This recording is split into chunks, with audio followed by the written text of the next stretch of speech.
Je m'appelle Selena Gagnon et je suis responsable de projet en environnement chez Nordastello. Je possède un baccalauréat et une maîtrise en environnement et je cumule 5 années d'expérience dans le domaine de la biologie liée aux milieux humides et hydriques.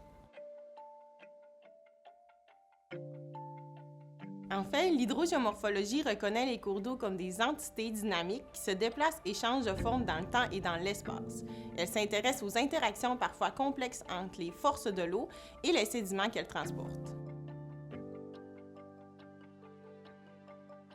Depuis quelques années, la réglementation provinciale oblige la prise en compte du caractère mobile des cours d'eau pour certaines activités, comme l'aménagement d'un cours d'eau et la construction d'un pont. Chez Nordastello, nous avons ajouté à notre gamme de services environnementaux la prise en compte des enjeux hydrogéomorphologiques dans la conception des projets. Historiquement, les ingénieurs élargissent l'ouverture des ponts et des ponceaux pour adapter les ouvrages aux risques des changements climatiques. L'approche hydrogéomorphologique, elle, permet de réévaluer leur emplacement et de prendre en compte le dynamisme accru des cours d'eau dans un contexte de changement climatique. Elle permet également de trouver des solutions fondées sur la nature pour certaines problématiques.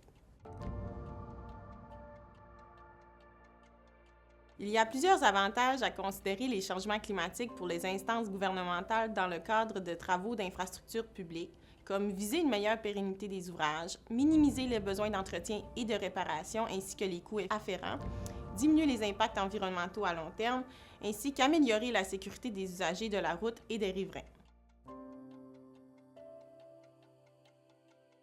Pour la réalisation de ces solutions, il faut savoir s'adapter, innover et sortir du cadre.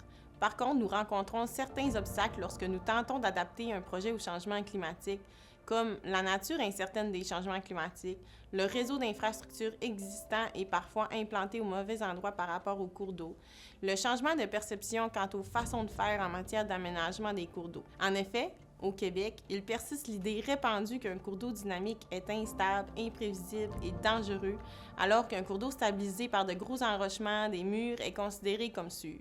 Cependant, il est important de reconnaître qu'en réalité, un cours d'eau dynamique conserve une bien meilleure résilience à long terme dans sa forme naturelle et évolutive.